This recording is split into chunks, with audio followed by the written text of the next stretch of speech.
Hello दोस्तों, स्वागत है आपके अपने यूट्यूब चैनल डीएस एकेडमी में। मैं आपका दोस्त सनी कुमार फिर आपके सेवा में हाजिर है। आज हम लेके आए हैं क्लास 10th का एक अहम चैप्टर प्रकाश, जो प्रकाश से अधिक मात्रा में क्वेश्चन पूछे जाते हैं। ठीक, यानी प्रकाश को आज हम विस्तार से पढ़ेंगे। प्रकाश और प्रकाश का परावर्तन, जो चैप्टर 1 के अंतर्गत आता है। ठीक, आता है पहले प्रकाश।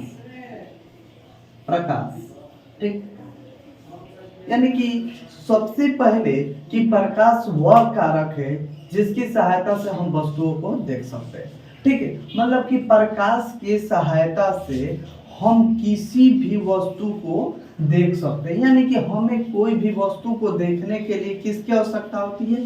प्रकाश। यानी कि जब तक से प्रकाश उस वस्तु पर नहीं पड़ेगी और उस वस्तु से हमारे नेत्र में नहीं पड़ेगी, तब तक से हम लोग को वस्तु नहीं दिखाई देती है। जैसे कि एक क्रियाकलाप होता है कि अगर कोई भी वस्तु हमारे सामने हो तो हमें नहीं दिखाई देता है, सामने रहता है तब भी नहीं दिखाई देता है। यानी कि वहां पर मतलब कि उस वस्तु के पास हमारा नेत्र का प्रकाश नहीं पहुंच पाता है। ठीक है, यानी कि प्रकाश वह कारक है जिसकी सहायता से हम क्या कर सकते हैं? हम वस्तुओं को देख सकते हैं। ठीक है, अब जिस वस्तु से प्रकाश निकलता है उसे हम क्या बोलते हैं? प्रकाश स्रोत। यानी कि जहां से प्रकाश निकले, वो या सूर्य हो या हो बल्ब हो या कोई भी प्रकार का प्रकाश स्रोत, यानी कि जिसके माध्यम से क्या निकले? प्रकाश निकले।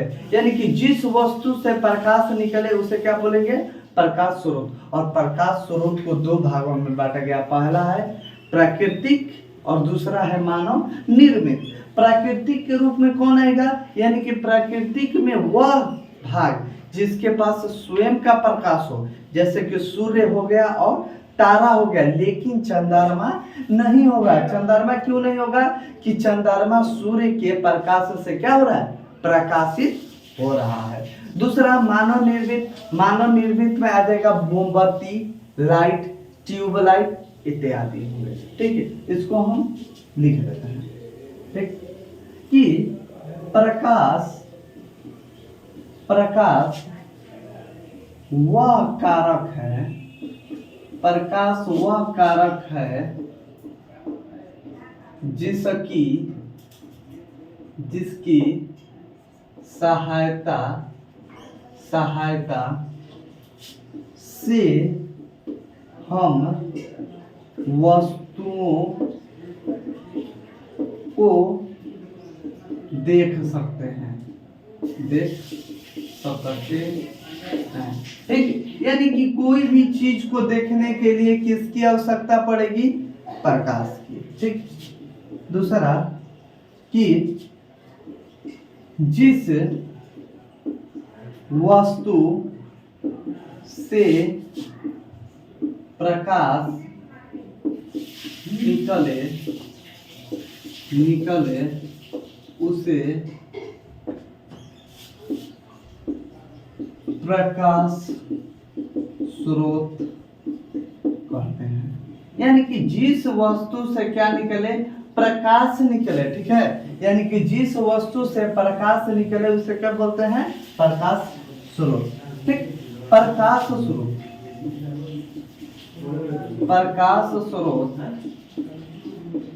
स्रोत को दो भाग में बांटा गया। ठीक, पहला भाग है प्राकृतिक और दूसरा है क्या? मानव निर्मित। ठीक है, यानी कि पहला कौन है? प्राकृतिक और दूसरा कौन है? मानव निर्मित। ठीक, प्राकृतिक में कौन आ जाएगा? तो प्राकृतिक में आ जाएगा सूर्य, तारा। और मानव निर्मित में क्या आ जाएगा?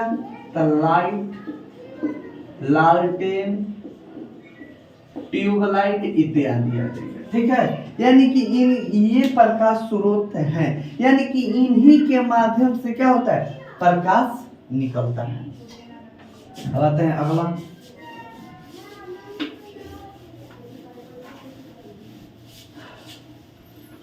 आगे है कि वे वस्तुएं जो प्रकाश उत्सर्जित करे। अब आ गया प्रकाश उत्सर्जित करने के बारे में, यानी कि वे वस्तुएं जो प्रकाश को उत्सर्जित करती है उसे प्रदीप्त, और वे वस्तुएं जो प्रकाश को उत्सर्जित नहीं करती है उसे बोलते हैं अप्रदीप्त। इसको भी लिख देते हैं, वे वस्तुएं जो प्रकाश को उत्सर्जित करती है उसे प्रदीप्त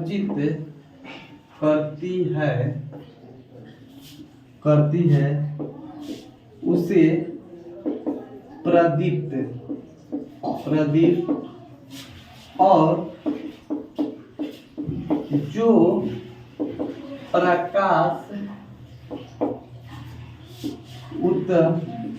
उत्सर्जित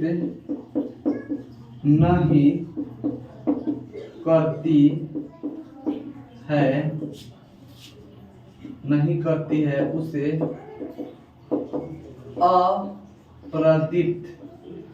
अप्रदीप्त प्रकाश कहते हैं।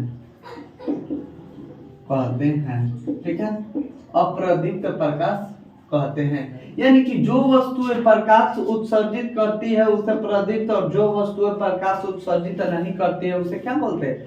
अप्रदीप्त। अभी आगे होता है कि प्रकाश जब भी गमन करेगा एक सरल रेखा में होगा, यानी कि प्रकाश जब भी होगा सीधे होगा। यानी कि जब हम कोई भी प्रकाश, यानी कि जैसे कि सूर्य है तो सूर्य के प्रकाश कभी तिरछा नहीं आता है, सूर्य का प्रकाश जब आएगा सीधा आएगा। या हम टॉर्च लें, टॉर्च का भी प्रकाश जो है वो कभी टेढ़ा नहीं रहता है, वो टॉर्च का प्रकाश जो रहेगा कैसा रहेगा? सीधी रेखा में रहेगा। यानी कि प्रकाश जब भी रहेगा तब सरल रेखा में ही गति करेगा। सरल रेखा में चलने वाले प्रकाश को प्रकाश का किरण कहते हैं। ठीक, यानी कि जब प्रकाश सरल रेखा में गति, तो फिक्स है कि प्रकाश सरल रेखा में गति करता है, और जो प्रकाश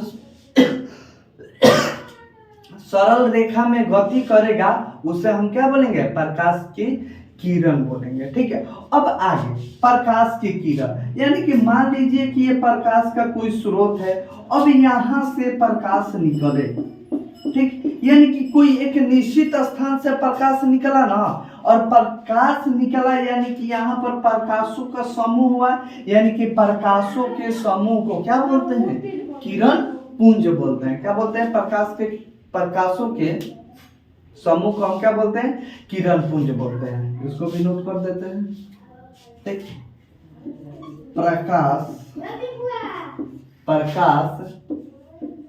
सरल रेखा में गति करता है। ठीक, यानी कि प्रकाश जब भी गति करेगा वो कौन-सी रेखा में होगा? सरल रेखा में। सरल रेखा में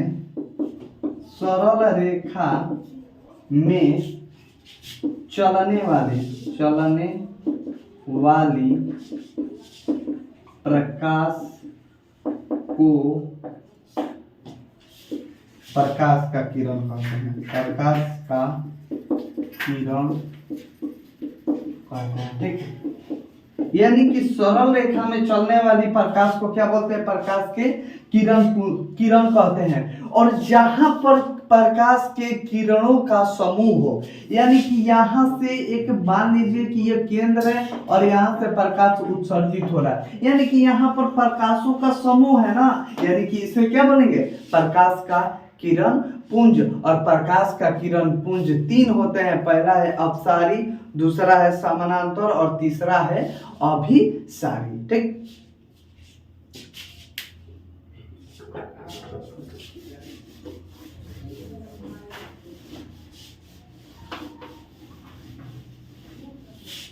अब आगे बढ़ते हैं।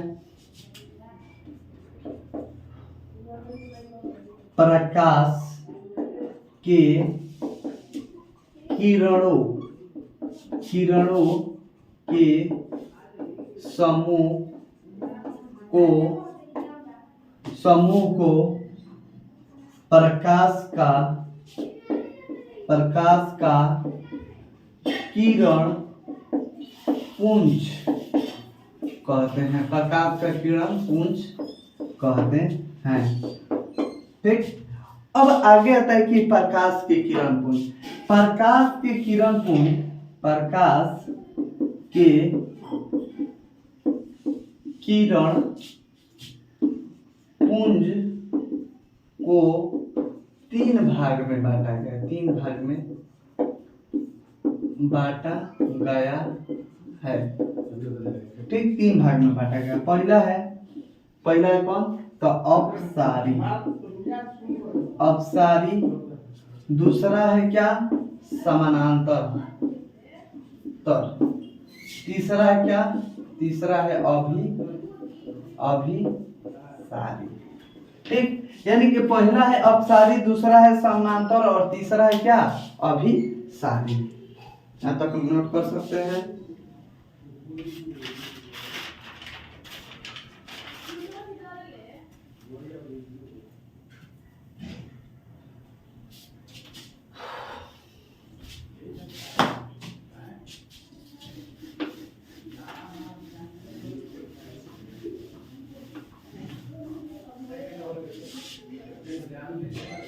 अब आगे कि प्रकाश के किसी वस्तु से टकराकर लौटने को प्रकाश का परावर्तन कहते हैं। ठीक, यानी कि अगला पॉइंट है कि मान लीजिए कि कोई एक समतल दर्पण है। ठीक, समतल दर्पण है, यहां से लाइट आया, प्रकाश आया और यहां पर पड़कर क्या कर गया? परावर्तन कर गया, यानी कि रिफ्लेक्स कर गया। इसे हम बोलते हैं प्रकाश का परावर्तन। यानी कि प्रकाश किसी वस्तु से टकराकर लौटने को, यानी प्रकाश को किसी वस्तु से, यानी देखिए यहां से प्रकाश है, प्रकाश यहां से आकर किसी वस्तु पर यानी समतल दर्पण पर टकराया और टकराकर क्या हो गया? लौट गया, यानी कि रिफ्लेक्स कर गया। उसे हम बोलते हैं प्रकाश का परावर्तन। इसको लिख देते हैं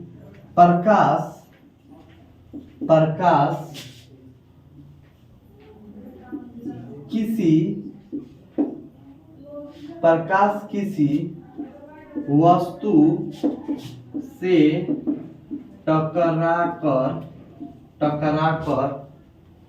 लौटने को प्रकाश का परावर्तन कहते हैं, प्रकाश का परावर्तन कहते हैं। ठीक, प्रकाश के परावर्तन कहते हैं। ठीक, अब आगे आता है प्रकाश के परावर्तन का नियम। तो प्रकाश के परावर्तन का नियम समझेंगे। ठीक, पहले इसको नोट कर लेते हैं। अब यहाँ तक था आप लोग का प्रकाश का परावर्तन। अब ये प्रकाश का, अब आता है प्रकाश का परावर्तन का नियम, जो बहुत इंपॉर्टेंट है। परावर्तन का नियम। ठीक, इसको हम ध्यान से पढ़ेंगे। प्रकाश के परावर्तन का नियम, यानी कि प्रकाश के किरण किसी सतह पर पड़कर, ठीक, यानी कि दिया है कि प्रकाश के किरण किसी सतह पर पड़कर जिन नियमों का पालन करते हुए उसी सतह से परावर्तित हो जाए। यानी कि इसको हम डायग्राम पर बताते हैं। यानी कि मान लीजिए कि यह एक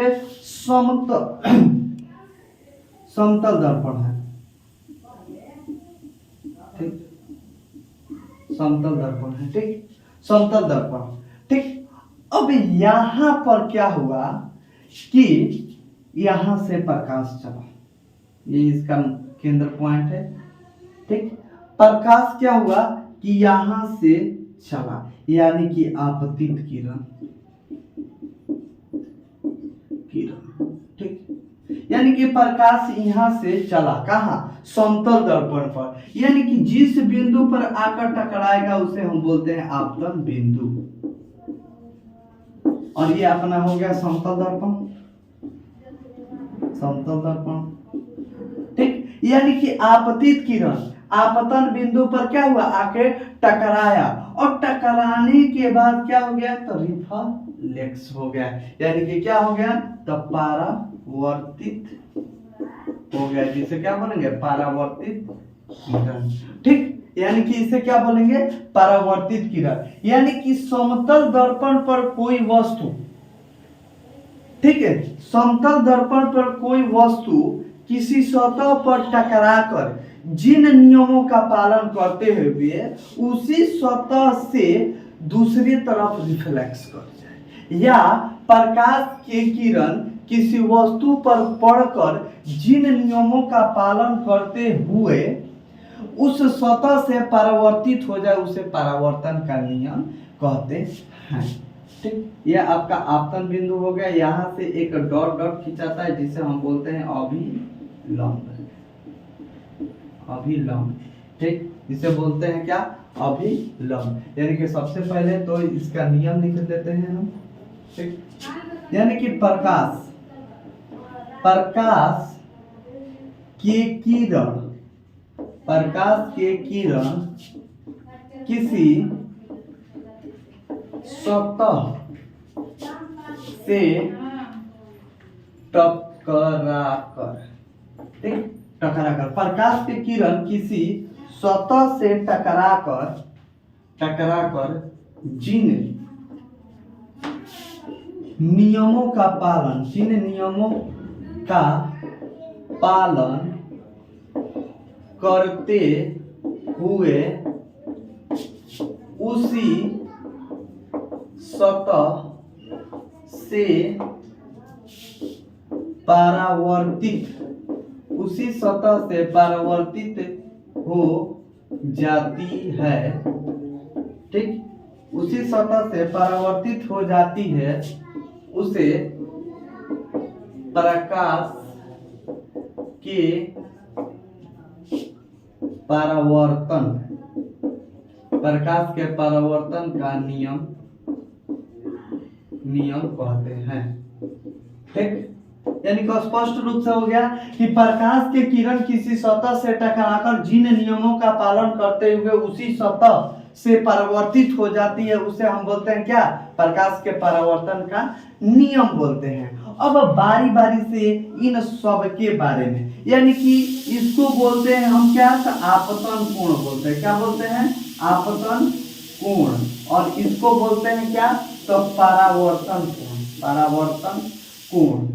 ठीक, यानी कि जो प्रकाश किसी दर्पण पर आपतित होती है तो वहां पर एक कोण बनाएगी जिसे बोलेंगे आपतन कोण, जहां पर परावर्तित होगी उसे बोलेंगे परावर्तन कोण। परावर्तन कोण को R से सूचित किया जाता है और आपतन कोण को I से सूचित किया जाता है। अब बारी बारी से सबके बारे में जानते हैं। ठीक, अब दिया है पहला आएगा आपतित किरण, यानी कि किसी सतह पर पड़ने वाले किरण को क्या बोलते हैं, आपतित किरण। तो अब देखिए, तो यहां से हम कोई टॉर्च जलाएं, ठीक, टॉर्च जलाएं, यहां से प्रकाश आया और प्रकाश आकर कहां पड़ा, इस समतल दर्पण पर, यानी कि किसी वस्तु पर पड़ने वाले प्रकाश को क्या बोलते हैं, आपतित किरण।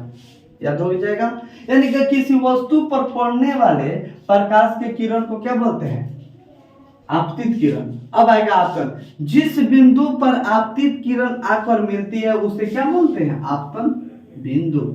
यानी कि जिस बिंदु पर, जिस बिंदु यानी कि ये सेंटर पॉइंट है, यानी कि जिस बिंदु पर आपतित किरण आके मिले उसे क्या बोलेंगे, आपतन बिंदु। और जिस बिंदु से, ठीक है, या जिस माध्यम से चलकर आपतित किरण आपतन बिंदु पर टकराकर लौट जाती है उसे बोलते हैं परावर्तित किरण। ठीक, एक बार फिर से, कि जिस माध्यम से आपतित किरण आपतन बिंदु पर पड़कर उस माध्यम में लौट जाती है उसे हम बोलते हैं क्या, परावर्तित किरण। अब इसको ध्यान से करते हैं कि आपतित किरण और अभिलंब के बीच के दूरी को क्या बोलते हैं, आपतन कोण। परावर्तित किरण और अभिलंब के बीच के दूरी को क्या बोलते हैं, परावर्तन कोण। हो गया। ठीक, अब यह इसका अलग अलग भी डिफिनेशन है, वो भी बता देते हैं आपतन कोण का, कि आपतित किरण, ठीक, आपतित किरण आपतन बिंदु पर खींचे गए अभिलंब के बीच बने कोण को आपतन कोण कहते हैं।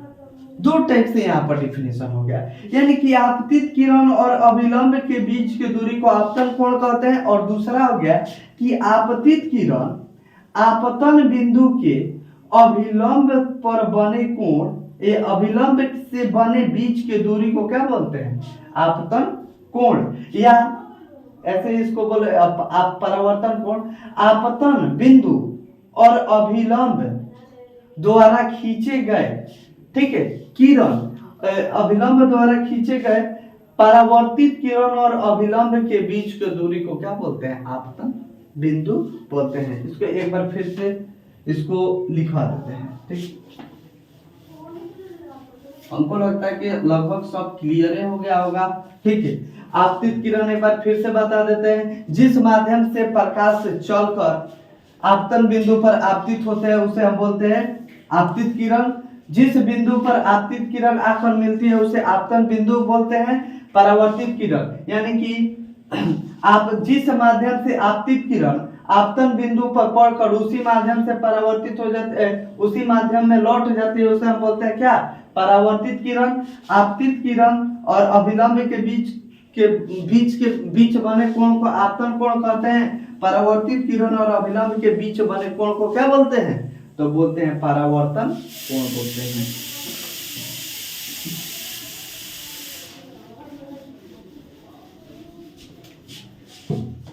बारी बारी से सबको लिख देते हैं।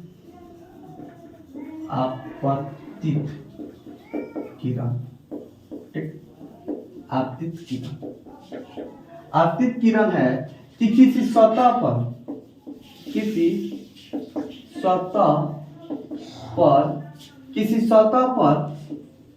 पड़ने वाली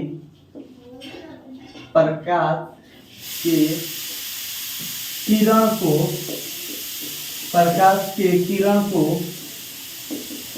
आपतित किरण कहते हैं।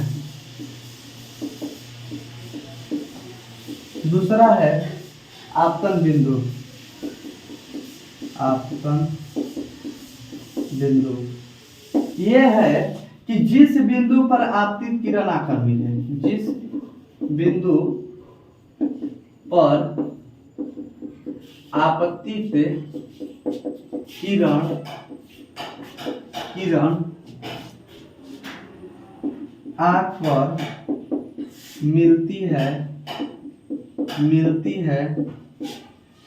आकर मिलती है उसे आपतन बिंदु कहते हैं, ठीक। अगला है कौन, परावर्तित किरण, ठीक। परावर्तित किरण जिस माध्यम से चलकर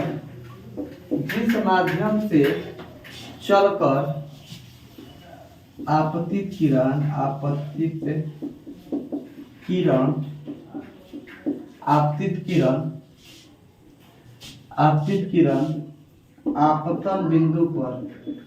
आपतन बिंदु पर पड़कर लौट जाती है, परावर्तित किरण कहलाती है। परावर्तित किरण कहलाती है।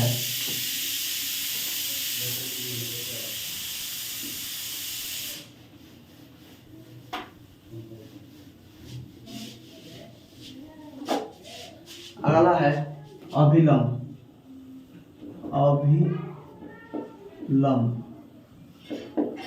अभिलंब, ठीक। अभिलंब। अभिलंब है कि किसी सतह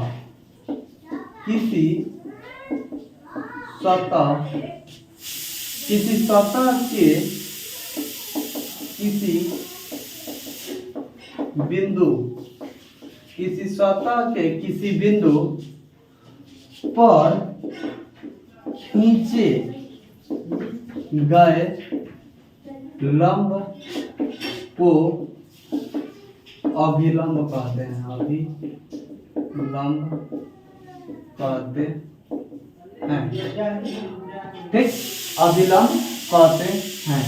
अगला है आपतन कोण। अगला है आपतन कोण, ठीक। आपतन कोण आपत्ति से किरण और अभिलंब के बीच बने कोण को आपतन कोण कहते हैं। परावर्तन कोण, परावर्तित किरण और अभिलंब